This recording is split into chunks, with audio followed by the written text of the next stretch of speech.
Have you ever wondered why solitude becomes more appealing as we grow older? For me, turning 70 has brought changes I never fully anticipated. Life feels different now. Time seems more precious, relationships evolve, and priorities shift in ways that redefine how I live each day. I used to be very social, always surrounded by friends and family, attending events and thriving in the company of others. But as the years passed, I began yearning for quieter moments. I found myself stepping away from the noise and choosing peace over busyness. In this video, I'll share the lessons I've learned about this shift, why solitude doesn't mean loneliness, how relationships naturally transform, and the profound peace that comes from living more authentically. If you haven't subscribed to our channel yet, I encourage you to click the subscribe button and ring the notification bell to stay updated on all our latest content. Your support means so much to us. If you find value in this video, please give it a thumbs up to help spread our message. I'm also eager to hear your thoughts on the topic. If you enjoy the content, please comment 1 below. If it doesn't resonate with you, leave a 0 instead. Your feedback is crucial in helping me create better videos that align with your interests. Now, let's dive in. 1. Time becomes more precious. When you're young, time seems like an infinite resource. We live through our 20s with the belief that there will always be a tomorrow. We immerse ourselves in superficial relationships, aimless conversations, and jobs that don't bring real joy. But as we cross the threshold of old age, especially at 70, we begin to realize an undeniable truth. Time is not limitless. Every morning I wake up, I feel time passing more clearly. It's not just the ticking of the clock or the days marked on the calendar, but a gentle yet powerful reminder that the remaining time is finite. Moments like sitting with a cup of hot coffee, feeling the warmth spread through my hands as the sun begins to rise, or late afternoon walks when my legs are still strong enough to step over fallen leaves, have become more precious than ever. These moments, though small, bring peace and make me realize that the quality of time is far more important than its quantity. In the past, I used to think that the busier life was, the more plans I had, the more meaningful it became. But now, I understand that days lived to their fullest are not the days when you achieve the most, but the days when you truly feel your presence in each moment. Time has also taught me an important lesson about using it wisely. I no longer spend hours on meaningless arguments, shallow relationships, or tasks that don't bring true value. Instead, I focus on what brings me happiness and meaning. Taking care of my health, nurturing genuine relationships, and pursuing hobbies I once put off for tomorrow. This doesn't mean I fear time slipping away. On the contrary, I embrace it with gratitude. I am grateful for each day I wake up as a gift, for having the time to enjoy and learn. I no longer see time as an enemy chasing me, but as a companion reminding me to live fully. So how do we cherish every moment? First, learn to slow down. Instead of chasing grand goals, stop and listen to yourself. What truly makes you happy? Second, prioritize the most important things in life. Moments with family, meaningful conversations, or even time for yourself to relax and reflect are more valuable than anything else. Finally, my advice is not to waste time on things that don't truly matter. Arguments, others' expectations, or comparisons with someone else are not worth robbing you of your inner peace. Remember, time is the most precious asset we have, but it is also something we can never get back once it has passed. At 70, I no longer try to fill my time with endless activities. Instead, I choose to live meaningfully and authentically, one moment at a time. And in that simplicity, I have found a profound peace I never experienced when I was young. 2. Relationships change. When I was young, I believed that relationships would last forever. Friends, family, colleagues, they all seemed like they would always be there, accompanying me through every stage of life.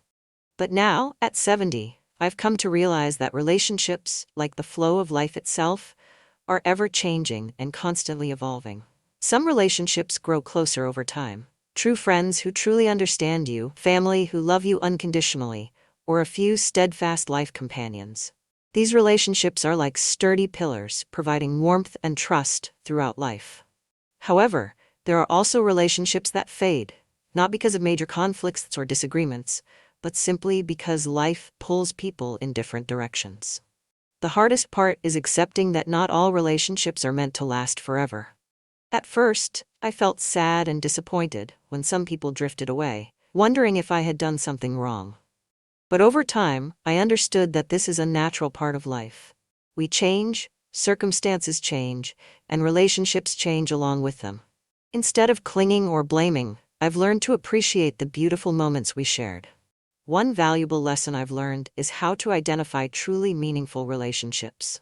These are the ones that don't demand one-sided effort, don't drain your energy, but instead bring joy, encouragement, and a sense of being understood.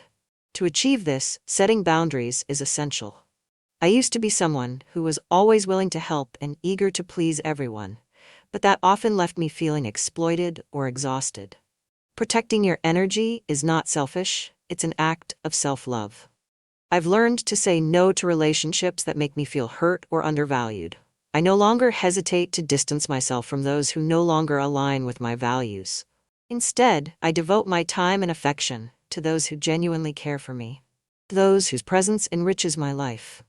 When I look back on past relationships, rather than feeling regret, I choose gratitude. I am grateful for the people who have walked alongside me, even if only for a short period. Childhood friends, former colleagues, or past loves, all of them left behind valuable lessons and cherished memories. Those relationships, whether brief or long-lasting, helped shape me into the person I am today. Still, it's undeniable that there are moments of nostalgia, even longing. There are people who were once so important but are no longer present in my life. But instead of letting sadness take over, I focus on remembering the beautiful times we shared. Just because a relationship no longer exists, doesn't mean it wasn't meaningful. At this age, I've realized that the number of relationships doesn't matter as much as their quality. I no longer strive to hold on to every connection, but instead deeply cherish the genuine ones that remain. Life is a journey, and every person who enters your life does so for a reason and plays a role. Some stay to build a foundation, while others only stop by to give you the lessons you need before they move on.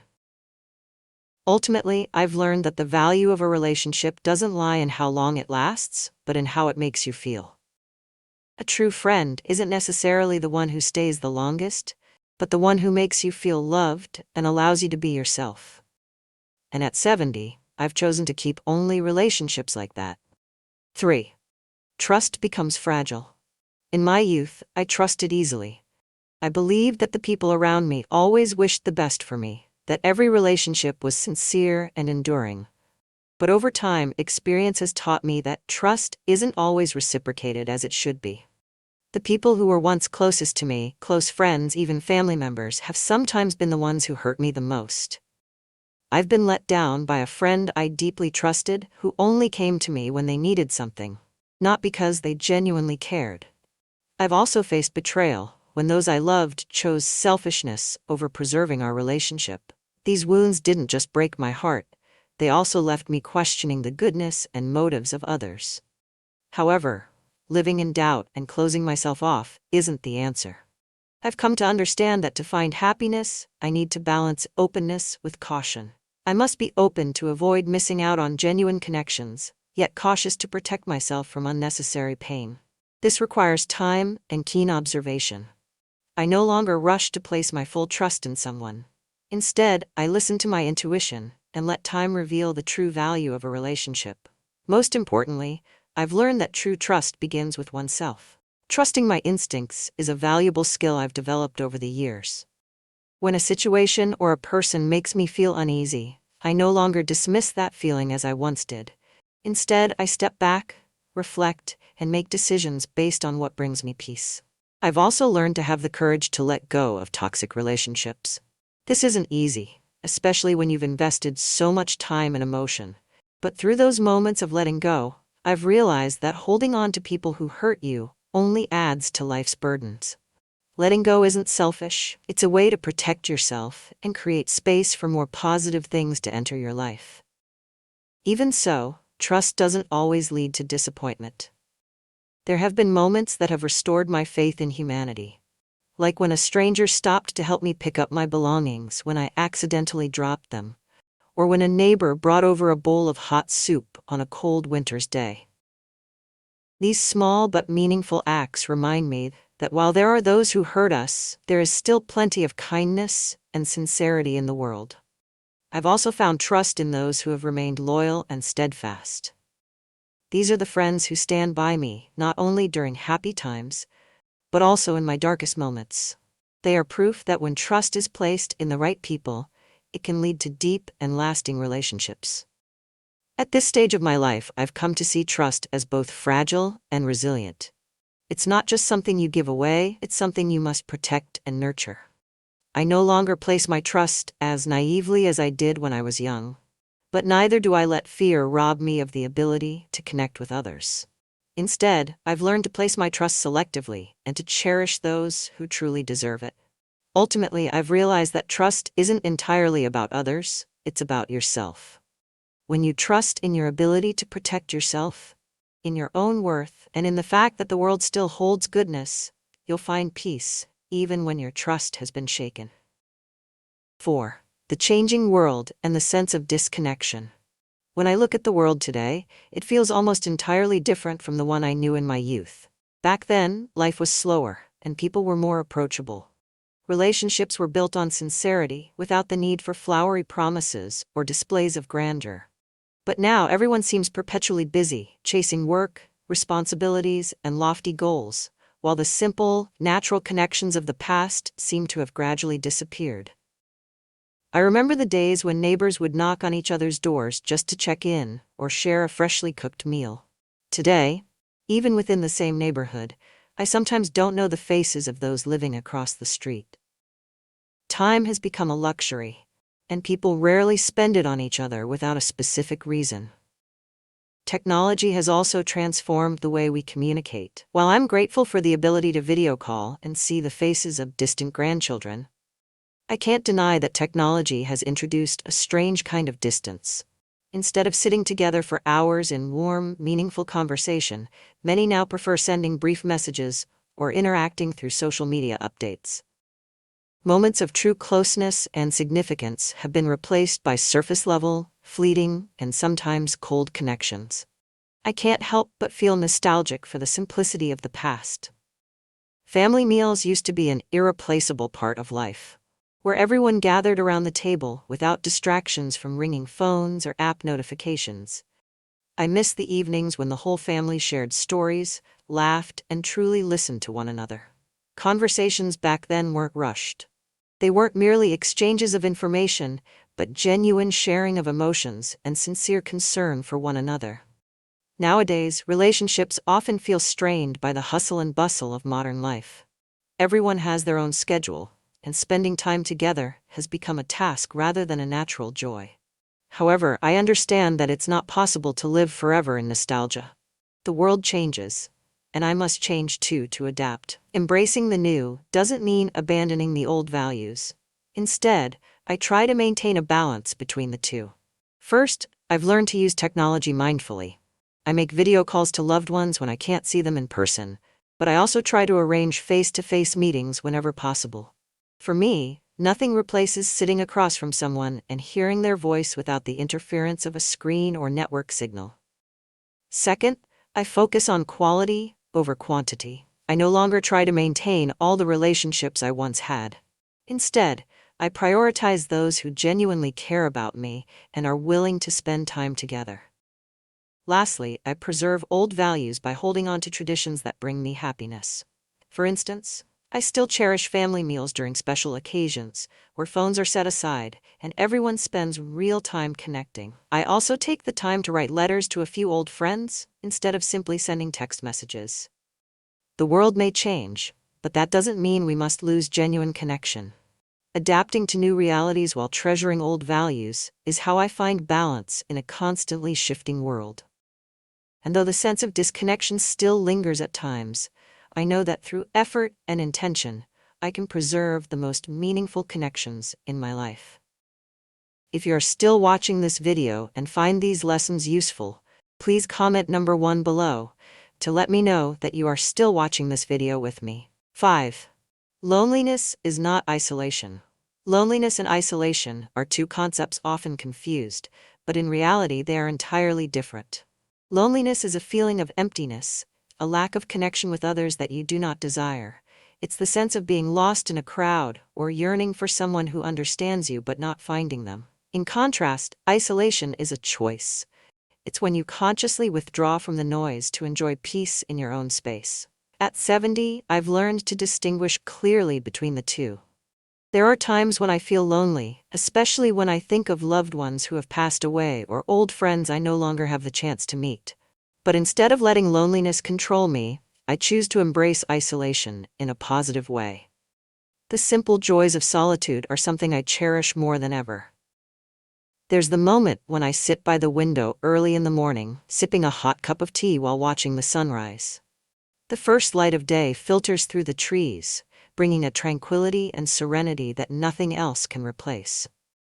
Or when I pick up my pen to jot down thoughts, feelings, and cherished memories in my journal. These moments, though small, are priceless sources of mental energy that add meaning to my life. One thing I've realized is that isolation can actually improve the remaining relationships in my life. When you spend time alone, you gain the chance to reflect on your relationships with greater clarity. I've come to appreciate those who have always been there for me, whether family, friends, or even a kind neighbor. Time alone allows me to think deeply about the value of these connections and how I can nurture them better. For instance, rather than feeling pressured to attend every gathering or event, I selectively choose the occasions I genuinely want to participate in. This not only helps me conserve my energy, but also makes the moments I spend with loved ones more meaningful. I've learned that when you choose to connect intentionally rather than out of obligation, the quality of those relationships improves significantly. If you're feeling lonely or struggling to enjoy isolation, here are some practical lessons I've learned over the years. 1. Create joy for yourself. Find activities that bring you relaxation and happiness. It could be gardening, reading, cooking, or even learning something new. When you focus on what brings you joy, isolation becomes less daunting. 2. Connect with nature.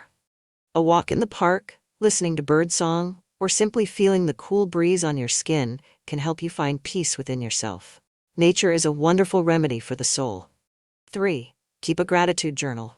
Writing down the things you're grateful for helps you see the positives in life, even when you're alone. Note the beautiful moments, the people you cherish, or the small things that make you smile each day. 4. Choose meaningful connections. Not all connections are worth maintaining. Focus on relationships that truly add value to your life.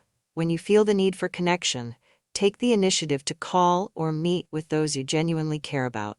Finally, remember that enjoying isolation doesn't mean abandoning relationships or closing yourself off. Instead, it's a way to recharge, reconnect with yourself, and build deeper, more meaningful connections.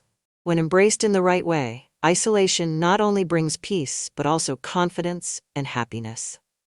At 70, I've learned that spending time alone is sometimes the best way to understand and love myself more. 6. Why I distance myself from others. When I was young, I believed that pleasing everyone was the key to maintaining good relationships. I was always ready to show up when called, help when needed, and ensure those around me felt comfortable. But at 70, I've realized that this kind of social harmony often comes at the expense of my own peace of mind, leaving me drained and disconnected from myself. Now I choose peace over social obligations. I no longer feel compelled to attend every gathering or stay in touch with everyone as I once did. This doesn't mean I don't value relationships, it means I've learned to prioritize what truly matters. Constantly trying to please others not only saps my energy, but also robs me of precious time that could be better spent on myself or with those who genuinely deserve it. One of the biggest changes I've undergone is recognizing the negative relationships in my life. These are the people and situations I've learned to avoid. Those who only come to you when they need something. They don't truly care about you, they only care about what you can provide. People who bring negativity and drama. These are individuals who constantly complain, create stress, or drag you into problems that aren't yours. One-sided relationships. These are people who never ask how you're feeling or what you need, yet always expect you to be there for them. Distancing myself from such people isn't selfish, it's an act of self-preservation. I no longer feel guilty about saying no or keeping my distance from those who don't bring positive value to my life. Instead of expanding my social circle, I focus on cultivating meaningful relationships. A small, close-knit group of genuine connections is enough. I've come to understand that happiness doesn't require dozens of friends. A few people who truly understand, appreciate, and care for you are all you need. With the loved ones I choose to keep in my life, our relationships have deepened. Rather than superficial conversations, we share stories, emotions, and meaningful values. Each meeting becomes an opportunity for genuine connection, rather than an obligation to fulfill. This prioritization has brought me a sense of lightness and allowed me to live authentically. I no longer feel the need to feign interest or maintain relationships that no longer fit. I choose to live honestly, without pressure, and focus on what truly matters to me. Ultimately, distancing myself from certain people doesn't mean abandoning social connections altogether. Instead, it's a way of protecting my peace, reorganizing my priorities, and enjoying life in the way that feels most comfortable for me. At 70, I've learned that sometimes distance doesn't harm meaningful relationships. On the contrary, it helps me appreciate the moments in people who truly deserve a place in my life. 7. Does this feel familiar to you? Have you noticed similar shifts in your own life? Have you felt that the way you perceive time, relationships, and yourself has changed over the years? What once seemed crucial in your youth, seeking recognition or striving to please everyone, may no longer be a priority. Instead, perhaps you now seek peace, meaningful connections, and a simpler life. If this feels familiar, know that you're not alone. Prioritizing yourself is not selfish. It's a necessary step to protect your mental and physical well-being. We're often taught to always put others' needs first. That selflessness is a moral ideal. But sometimes, the most important thing you can do is listen to yourself and ask, what truly brings me happiness and peace? Putting yourself first doesn't mean neglecting responsibilities or abandoning important relationships. On the contrary, it allows you to conserve your energy and sincerity for nurturing the relationships that truly matter. When you take care of yourself, you are better able to love and support others.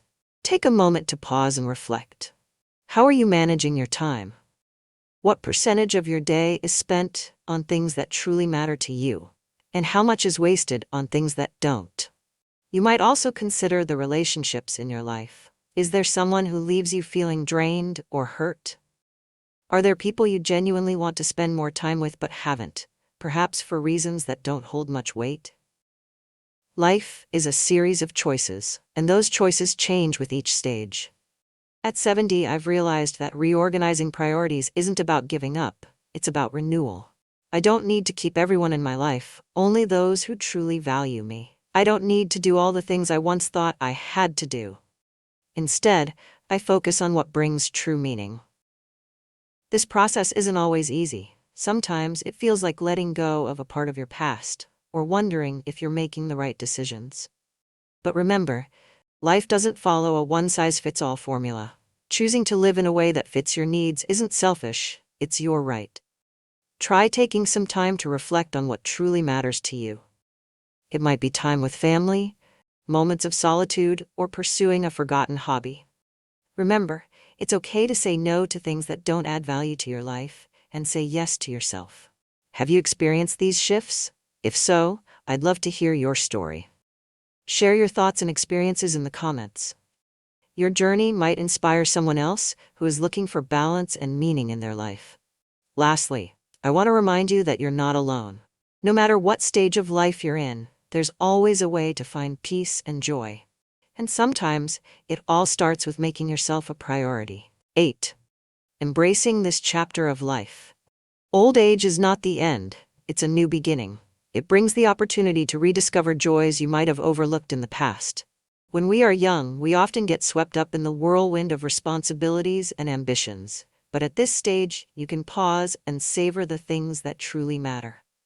Now is the time to indulge in yourself, to revisit forgotten hobbies like writing, painting, or simply sitting down with a book you love. This chapter of life is like a pause in a piece of music. After the vibrant melodies of youth, you can now enjoy the peaceful, profound tones that only time can bring. The experiences of the past, whether joyful or painful, have shaped who you are today. But it's important not to let those memories weigh down the present. Instead, cherish them as a valuable part of your life, while letting go of burdens you no longer need to carry. Letting go does not mean giving up. It's a way to live more lightly and freely. The expectations you once had for yourself, or the pressure to meet societal standards, can now be set aside. Instead of chasing grand achievements, you can focus on small, meaningful joys like a serene morning with a cup of tea, a lush green garden, or a heartfelt conversation with an old friend. Living simply and authentically is the greatest lesson old age teaches us. There's no longer a need to prove anything to anyone or to live up to others' expectations. This is the time to live true to yourself, to care about what genuinely makes you happy. Let your intuition guide you. When you listen to your heart, you'll find joy in unexpected places. Watering plants in your garden, feeling the damp earth beneath your feet, and hearing birds chirp above can bring more peace than any extravagant vacation. Or perhaps it's simply sitting down to call or write a letter to an old friend, reminding them how much they still mean to you. Embracing old age also means learning to flow with the natural rhythm of life. Instead of resisting change, greet it with gratitude and respect. Every wrinkle, every mark of time, is a testament to the richness of the life you've lived. These are symbols of strength and wisdom, not something to hide or be ashamed of. Most importantly, this stage of life is a time for freedom. Freedom to live by your own values, to let go of what no longer serves you, and to discover joy in the simplest of things. Embracing this chapter is not just about accepting reality, it's about fully enjoying it. Take the time to do what you love. Find happiness in the small moments. And remember that life always offers opportunities for learning and growth. This chapter can be the most beautiful one yet, if you are willing to open your heart and welcome it. Conclusion and call to action: life is a journey, and every stage brings its own valuable lessons. Looking back, we realize the importance of cherishing the present, letting go of unnecessary burdens, and holding on to the connections that truly matter. This is the path to living a life that is lighter, more peaceful, and more authentic. Don't hesitate to choose peace over noise or prioritize quality over quantity in your relationship. These choices not only protect your energy and mental well-being, but also allow you to find deeper joy in life's simplest moments. Remember, this phase of life is yours. You have the right to shape it as you wish, a chapter of joy, meaningful reflection, and genuine living. Take the first step today. Reflect on what brings you peace, invest in meaningful connections, and embrace the freedom to live life on your terms. If you found this video helpful, don't forget to give it a thumbs up and share it with someone who might benefit from this topic. Have any thoughts or personal experiences to share? Drop them in the comments below. I'd love to hear from you. And if you haven't already, click the subscribe button and ring the notification bell to join our community for more empowering content. Thank you for watching, and until next time, embrace the journey with confidence.